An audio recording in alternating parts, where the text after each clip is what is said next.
Prelude 13 introduced a major structural change to Soulframe's build system. Virtues now have a direct impact on survivability, damage scaling, and how effectively certain abilities perform. With this new framework, allocating points is no longer just a preference choice. It meaningfully changes how your build functions. So let's break the system down step by step. First, we go over the new virtue system. Then we look at scaling, soft caps, and ability interactions. After that, we move into the build recommendations. And finally, we cover the new content. Let's start with the new prisms. Instead of allocating stats one by one or having your virtues influenced by your pact choice, the prisms are now completely responsible for your virtue allocation. Every prism comes with a point inside a triangle between the courage, grace, and spirit corners. The position of that point determines how your virtues are distributed. Your total number of virtue points is still determined by your envoy rank. Currently, there are 12 prisms in the game. There are 3 starter prisms that are basically hybrid allocations with a slight weight toward one virtue: Iridis Shaman, Warrior of Mora, Rogue to Zafine. You will start the game with 1 starter prism slotted, corresponding to your starting pact. Then there are 3 prisms that are always aligned between 2 virtues: Oros Ranger between Spirit and Grace, Knight or Paladin between Courage and Spirit, Varus Assassin between Grace and Courage. Then we have the 3 focused prisms, which are almost fully aligned to one virtue: Druid of Iridis, Mora's Beast, Zaphine's Shadow. And finally, we have the 3 wild prisms. These come as part of the wild pacts from Soulframe founders. They are slight variations of the focused prisms, offering a few points less in the focused virtue in exchange for a slightly more hybrid distribution. Aside from the wild prisms and your pact's starter prism, all prisms are obtainable from their respective faction vendor for a cost of 1 standing.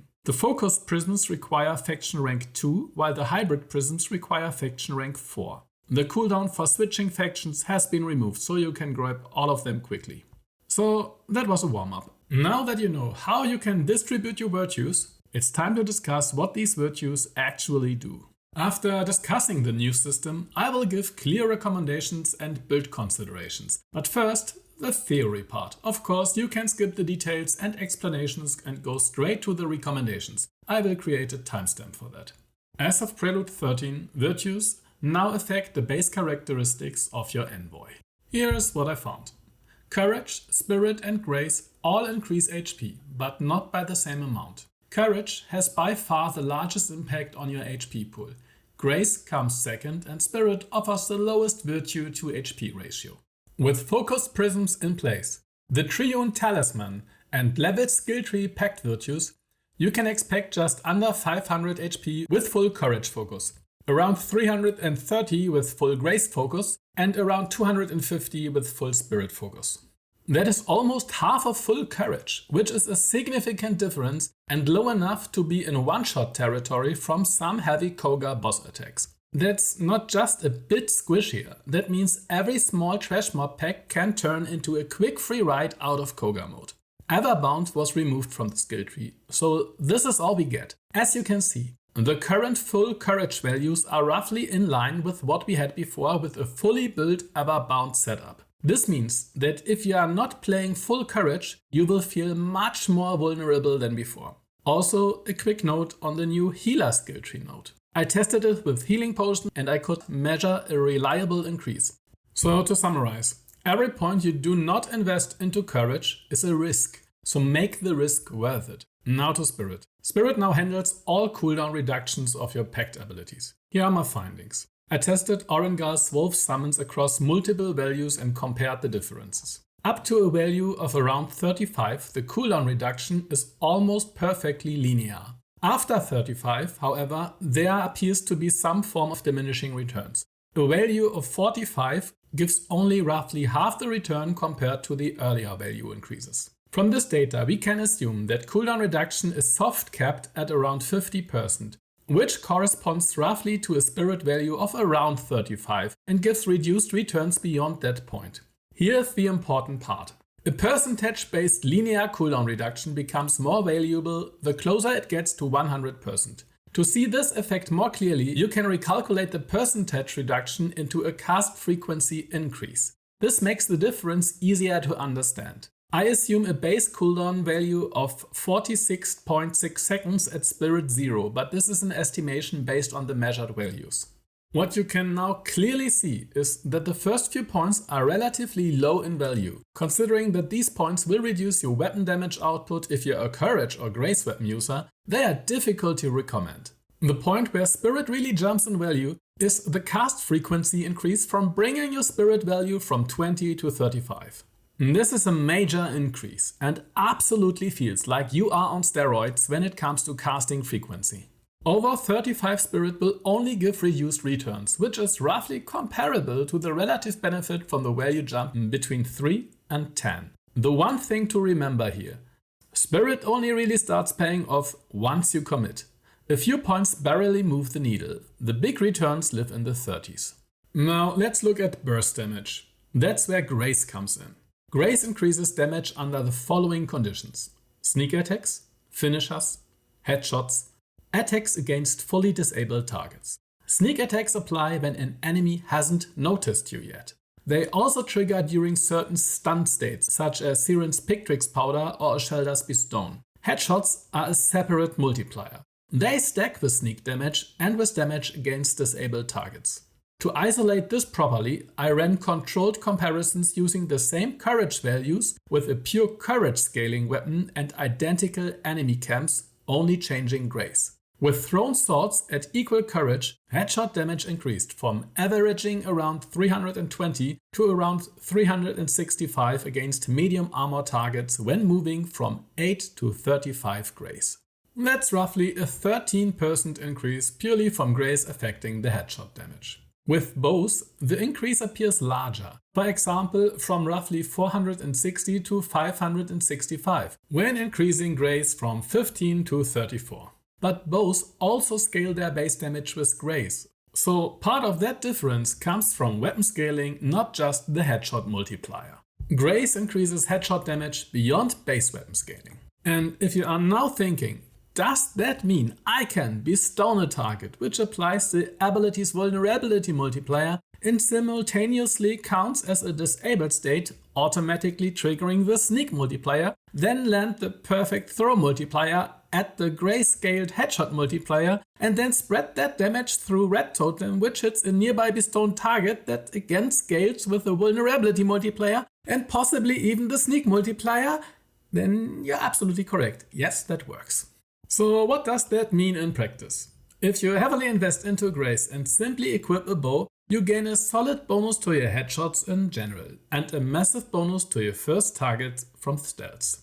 That alone is already strong, but the real fun begins when you start building around it. The additional headshot multiplier really cracks the sky open when you can consistently trigger it through invisibility or crowd control. Add a few finishers in between and that's the icing on the cake.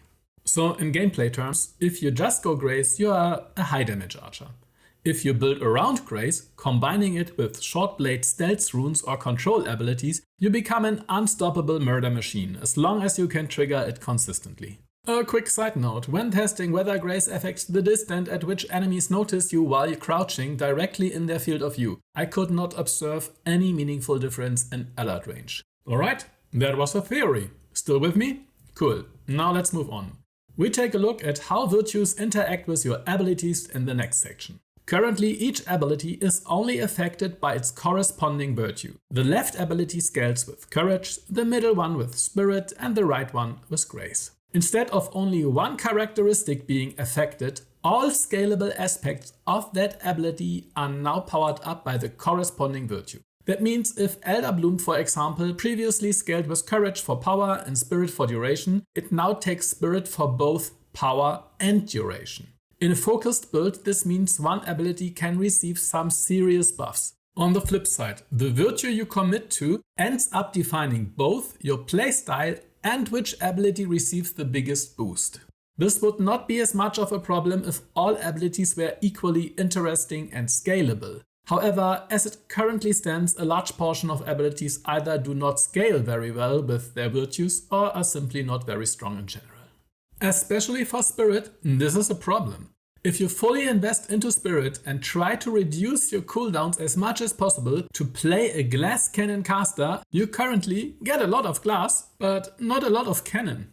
This is mostly not because the abilities cannot scale or because the cooldown reduction is weak, but because with the current pacts, most Spirit abilities are buffs or effects that do not scale particularly well. If you focus on a virtue, you are not only deciding whether your character is a durable frontline fighter, a level assassin or spellcaster, you're also selecting one ability that will be stronger than your others. If these two choices synergize with each other, this will give your build a significant advantage. But it's not only abilities that are dependent on your virtues, it's also your weapons and armor. So let's look into that. Every weapon and every piece of armor now comes with a requirement. The required virtue depends on the weapon or armor type. Heavy armor, long blades, pole arms, swords, shields and greatswords require courage. Medium armor, short blades, fly blades and bows require grace. Light armor and magic weapons require spirit. If you do not meet the requirement, you can still use the equipment piece, but all virtue attunements on your weapons and armor will be deactivated. The requirement values vary, but in general, the higher the rarity of a weapon, the higher the requirement. 1-star weapons and armor scale so poorly that you will probably never want to use them outside of leveling your envoy rank or when just starting out. Nevertheless, if you are fully investing into spirit and still want to use a longsword, you could use a 1-star weapon. Attunements work mostly like before. The more attunement icons a weapon has, the higher your virtue to damage or virtue to armor ratio. The difference now is that many weapons natively come with more than one virtue attunement. However, since the most powerful weapons still have their highest attunement tied to their primary virtue, which is also their requirement, in practice this means you will usually get the best damage from most weapons by going all in on a single virtue. The current attunement caps seem to be very high. I did not run into a situation where maxing out a virtue made me hit a damage cap.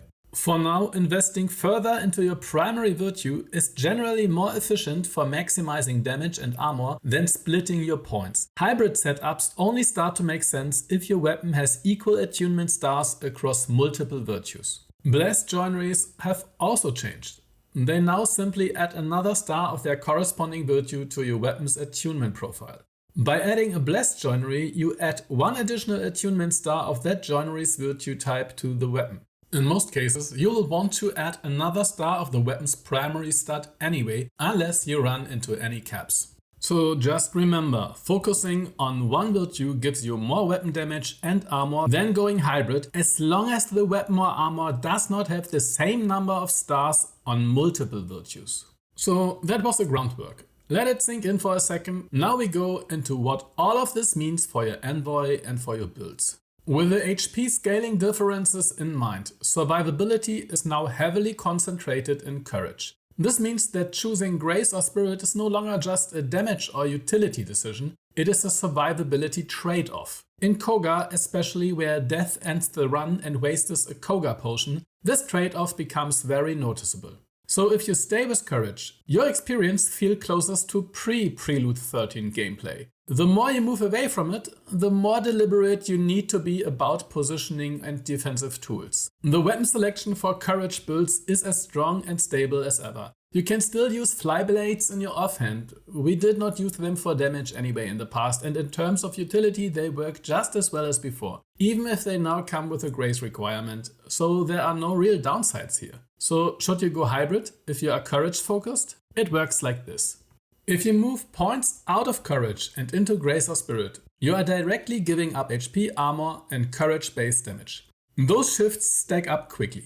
Even splitting just a few points already lowers your survivability and baseline weapon scaling in a noticeable way. Spirit is difficult to justify in a courage focused setup. Early spirit values only provide minor cooldown improvements, and without committing heavily, the gameplay impact remains limited. A few scattered points rarely compensate for what you lose. Grace is more nuanced. The measurable differences between very low and very high grace results in a roughly 15% increase to the headshot multiplier. That is noticeable, but on headshots alone, it does not outperform the consistent baseline scaling you gain from investing heavily into courage. Courage scaling always applies. It increases your base damage and HP without conditions. Grace becomes truly impactful when multiple conditional multipliers stack together. Sneak attack, finishers, headshots against disabled targets. In those controlled burst scenarios, Grace can absolutely overtake Courage in raw damage output. But that requires setup and a build built around it. Courage weapons can technically trigger headshots through throwing weapons, yet those are significantly harder to land consistently than bow headshots. You are managing projectile arc, timing the perfect throw window, and aiming at a moving target at the same time. Outside of full stun states, this is unreliable in real combat. So the question isn't whether Grace can produce higher burst, it can. The real question is whether your build can consistently create those burst windows, so that the points you move out of Courage are truly worth it. Or whether Grace is aligned with the Pact ability that you intentionally want to scale and build around. If either of those conditions is met, through reliable crowd control, invisibility or finisher setups, Grace can absolutely justify hybrid investment. If not, Courage remains the more stable and forgiving scaling path. Spirit builds are theoretically interesting because of the high ability uptime they could achieve. However, as long as we do not have the option to select favored Pact abilities, most packs, aside from a few niche cases, do not have particularly strong spirit abilities at the moment. One more thing to mention, currently Koga's cooldown debuffs do not seem to work. That means spirit builds function even in Koga mode. If this turns out to be a bug and gets fixed, then spirit builds will not be worth much in Koga. It's not worth investing all your stats into Spirit only to cast an ability every 30 to 40 seconds. Another downside concerning Spirit builds will often use exclusively magic weapons. It's their only weapon type. Enemy armor has been rebalanced and some enemies now have extremely high magic armor values. So high that even with a built-up Gildor stack on your Erstrut staff, you can barely scratch them. The Wraith of the Oasis is particularly extreme in this regard. That is technically another nerf to an already mediocre weapon type. Grace as a primary focus is fundamentally different from Courage. Courage works as a universal baseline. Grace does not. Grace is powerful, but only in the right context. It shines when combined with the correct weapon combinations, the right runes and pact abilities that naturally enable crowd control, invisibility or finisher setups. Unlike Courage, you cannot simply apply Grace to every pact and expect the full package to work automatically. When Grace is aligned with your pact ability and your toolkit reliably creates burst windows, it can produce extremely high damage ceilings. But like spirit-focused builds, Grace-focused builds should have a survivability plan. You are trading baseline durability for conditional damage. That means you either control enemies consistently, avoid damage through positioning and mobility, or deliberately add a small courage investment to avoid one-shot breakpoints. Shifting a few points back into courage is always an option if you need more HP stability, but be conscious of what scaling you are sacrificing. And just like with courage builds, small spirit splits rarely justify themselves. One important factor that complicates all of this is prism structure. In my earlier explanations, I often speak as if you had full control over every individual virtue point. In practice, that's not how it works. Prisms come with predefined distributions. That means hybridization is rarely a clean 5-point trade. In reality, switching prisms often looks more like this. You lose 10 points of grace to gain 5 courage and 5 spirit you didn't necessarily want. Or you gain more courage than planned when choosing a courage-grace hybrid prism. Because of that, fine-tuning small calibrations is currently difficult. The prism system pushes you into bundles of stats rather than precise adjustments. This may improve in the future if more prism variations are added, but right now current prism reality can easily push you into unfavorable trade-offs. The Triune Talisman that grants +3 to Courage, Grace and Spirit is extremely efficient in Prelude 13. Since every virtue now provides relevant baseline benefits, especially HP, this talisman gives you durability and flexibility without sacrificing your main stat focus. It's one of the cleanest universal value options currently available. The Pact virtue nodes in the skill tree follow a steep coast curve. You still gain +1 virtue per rank, but the coast increases from 1 to 2, 3 and then 4 points. Because all 3 virtues now grant baseline value, it is often more efficient to invest up to rank 2 or 3 across multiple virtues instead of pushing one virtue immediately to rank 4. You gain more total stats and noticeably more HP. If we compress everything, Courage provides baseline durability and consistency. Spirit rewards full commitment. Grace rewards specific builds, setup and burst structure, hybridization, cost efficiency, especially under current Prism constraints. Now for Pact considerations. Tethren is the most natural Courage Pact. Fellast scales with Courage and defines the melee playstyle. If you go full Courage, you get stability, HP and consistent pressure. It's the cleanest and most reliable version of the kit. Grace, however, has real burst potential, but only if you build around it. With a bow plus short blade setup and a stealth rune, you can reliably trigger finishers. Finishers and headshots benefit from Fellast, and Grace amplifies them further. That combination can result in extremely high burst damage. You are trading higher inherent Fellast scaling from Courage for stronger Grace scaling on headshots and finishers. That's power and consistency versus power through aim and setup. The trade-off is that you give up most of what makes Tethren naturally strong. Durability, consistent frontline presence and simple execution. You become a setup-dependent assassin and archer instead of a stable brawler. More detailed comparisons will be in the tier list. Spirit is pretty much wasted on Tethren. A small added note, Tethren's Fellast stacks are now monitored within the ability itself. Instead of emptying the cooldown bar, it partially depleted depending on the remaining charges you have. A very useful improvement without bloating the UI, an elegant solution. Oscelda's strongest damage ability is still Bestone, and Bestone scales with Courage. Historically, Bestone has always worked extremely well with thrown spears, and that hasn't changed. With Courage, you get a strong Bestone multiplier, high HP, good synergy with Elder Bloom, and access to stagger-heavy weapons that interact well with Phantom Flock. So Courage, Oscelda, is not just durable, it delivers high upfront damage through a strong Bestone multiplier layered on top of solid spear base damage. Grace, however, shifts where your multiplier sits. With Grace, your Bestone multiplier becomes weaker, but your Sneak multiplier becomes stronger. That means instead of high Bestone times moderate Sneak, you get lower Bestone times higher Sneak. Courage also scales Red Totems, spread damage stronger on Bestone targets, and the higher HP pool synergizes better with Elder Bloom because you are far less likely to be one-shot. Grace, on the other hand, creates a massive burst window, especially while your plus 175% bow rune is active. So Grace Oscelda works, but it's a shift of multiplier structure, not a straight upgrade. And you give up staying power for it. Spirit massively improves Elder Bloom uptime and sustain. It scales well, but you give up everything that makes Bestone oppressive. So Spirit Oscelda makes sense as a group healer or support setup, but for solo damage builds it's hard to justify over Courage. Sirin is the most naturally Grace-aligned Pact in the current system. Technically, every single ability in his kit can enable sneak attack damage. Pictrix Powder is the cleanest setup for a guaranteed sneak headshot. Glamour can still secure free headshot without leaving butterfly form. Decoy is less consistent due to its unreliable taunt behavior, but even that can enable sneak or finisher scenarios. Structurally, Sirin's kit wants you to abuse sneak multipliers. That makes Grace the most coherent choice. It's amplifying what the Pact already does. Spirit is a different identity. With higher Spirit you can push ability uptime and lean into a disruptive trickster playstyle. Permanent CC loops, vanishing out of plain sight to reposition and to restore cooldowns. It's not burst heavy and it's not necessarily optimal for bosses, but it is a distinct and playable archetype. Courage, on the other hand, doesn't meaningfully interact with Sirin's strength. You can play it, but nothing in the kit rewards you for doing so. So for Sirin, the question isn't which virtue is strongest, it's do you want Burst Assassin or Control Trickster.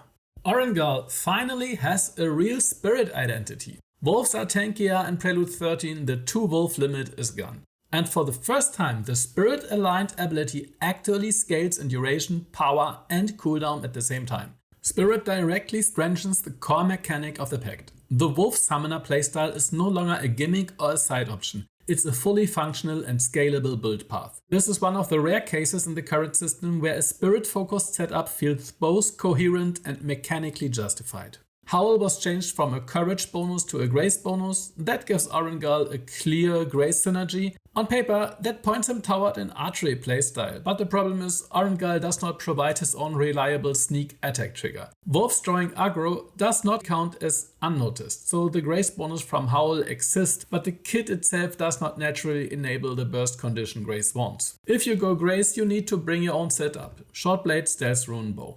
Courage has no real synergy here. Werewalker is still underwhelming, and nothing in the kit truly rewards courage investment. So Orengall is simple: Spirit for summoner, grace for archer setup, courage if you like more HP. Mora's hand is in an awkward spot right now. Historically, it played like a standard melee pact. You can still run it as a courage frontliner. But what you get is basically just a generic courage fighter with a 20% damage buff from Hungry Flames and an occasional underwhelming Inferno explosion. There's no real synergy anymore. The only ability that truly scales well is Inferno, and that's tied to Grace. That changes the direction completely. Inferno is a projectile, it can headshot. And because it's Grace aligned, it not only benefits from the ability being boosted by Grace, but also being able to profit from sneak attacks, which are also boosted by Grace. But since you don't have native crowd control, go bow, stagger, stealth rune, invisibility window, the usual suspects. Garren Rood still revolves around two meaningful abilities. Torment remains courage aligned, but it only deals its full value against targets at full HP. That makes it extremely conditional. It is not a strong enough scaling anchor to justify heavy courage investment on its own. Behest is tactically useful. It can trigger sneak interactions and even allow repositioning to slip back out of combat. That gives it value as setup tool, especially in a grace-oriented build, but it is still just a single enabler, not a full identity. Then there is Stampede. Stampede now scales entirely with Grace, both in duration and in power. Since duration directly increases the number of spawned deer, Grace effectively scales the ability on 2 levels at once, and that makes it one of the strongest burst tools against trash packs in the current system. However, due to its multi-hit nature and the flat armor reduction mechanics, Stampede performs poorly against bosses. Most of its hits gets heavily reduced, which limits its value in high armor encounters. In practice, this means Courage focus does not meaningfully elevate the kit. Grace focus gives you a strong trash clearing nuke and synergy with Behest as a sneak enabler. From a scaling perspective, Grace is the only virtue that meaningfully amplifies Garren Rood right now. Ode Tempest now has one new useful synergy. Spirit has the clearest internal benefit. Higher Astrosphere uptime and increased stagger values both scale directly with Spirit, and magic wands are naturally strong stagger builders. So there is a mechanical alignment there. However, Ode Tempest's core stagger interaction still does not apply to bosses. Courage with the shield build remains a perfectly playable option, primarily strengthening Sizemore. It's serviceable. Bromius' kit is currently malfunctioning. Since the latest update, parts of his kit appear to be bugged. Round Thumb does not consistently deal damage, and it seems the armor-dependent calculations are not working properly. Avoid till it's fixed. This should give you a good overview of the basic synergy ideas between Pact abilities, virtues, and playstyles. Now that your brain is full of use cases and numbers, let's relax a bit and move on to the second part of this guide, the new content. First off, the ambassadors from the factions as quest givers are no longer a thing. You can now go to the backside of every world tree and look for sparrowtails that you can start from there. If you do not like what you see, dungeon quests. You can accept them and instantly dismiss them again. A new one will appear after a short while, but in most cases it's simply faster to move to the next world tree on the map and try your luck there for a shorter 3-star tale. The good thing here is that you can now choose a tale that aligns with your current travel direction. For example, if you want to farm along a specific grinding route, you can look for a tale that takes place in the direction where your next goal is located. After completing it, head to the nearest world tree and accept the next tale that leads you further in the right direction. A practical tip here. Dungeon quests are currently overly present. If you are farming weapon ranks and go in mainly for combat, they are fine. But if you only want faction standing, dungeon quests are extremely inefficient and often a waste of time, especially when playing solo. Many dungeons still are not completely accurate, showing the way with a sparrow or even lead you to the exit before the final objective is completed. Since they are randomized, they can sometimes take much longer to finish than expected. You do not want to spend 45 minutes searching for a dungeon quest objective that hides in plain sight.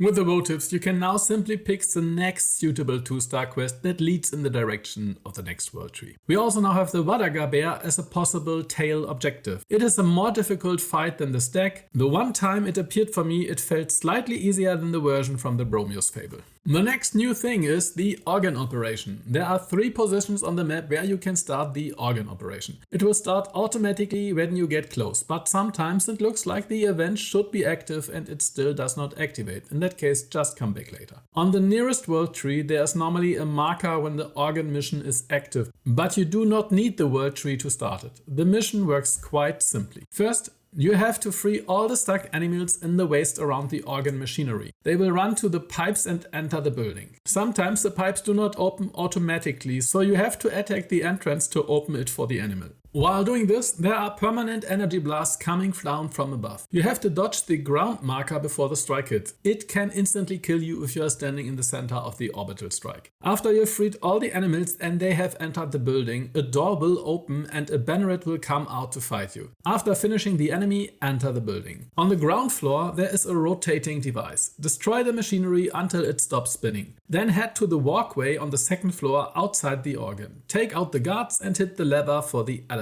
This will bring you to the top floor. You now have to enter the control room. Here you have to activate the organ and you are now in control of the energy blasts. You must move the crosshair over all glowing points on the periphery of the building and enter the number sequence as a minigame. If you are too slow, you might be interrupted by enemies coming in to prevent you from controlling the device. If you destroy all glowing parts, you have successfully finished the operation. We also get 3 new mini-quests. They are basically a few notes with some lore and a very short mini-quest line. They are not repeatable and do not come with any exclusive rewards. They are simply there. You start all of them by finding a note on the table. They also appear in your quest log. Just follow the instructions. I will show you the starting positions on the screen. Lightning in a Vial will lead you to another Nimrod fight and starts in Cairns. Mistress of the Threat will lead to another Ethelred Weaver fight and starts in Thought Lane. Deadwood will let you fight a few Mockeries and Ode. New loot. Clivers are a new shortblade, as well as the new Wizard's Robes armor set. There are also 2 new magic weapons, the Seathorn, which should drop from the 3-star faction tails, but seems to have a very low drop chance, and Baskar's Rest, a sidearm magic weapon, which should drop from 3-star Kith of King's Tales, or can be purchased directly from its offerings vendor. Combat changes. Combat physics, impact sounds and similar elements have been reworked. Combat feels more fluid in my opinion, and so far I have not had as many problems with stagger as I did in the past. The autolock still does not always work in your favor. Also, a new annoyance. Sometimes when throwing a melee weapon, your character moves straight into the center of the screen, which makes it difficult to aim properly. That needs fixing. Aside from that, the combat enhancements are good. We also received some new character customization options and a new note system that allows you to leave notes on the world tree.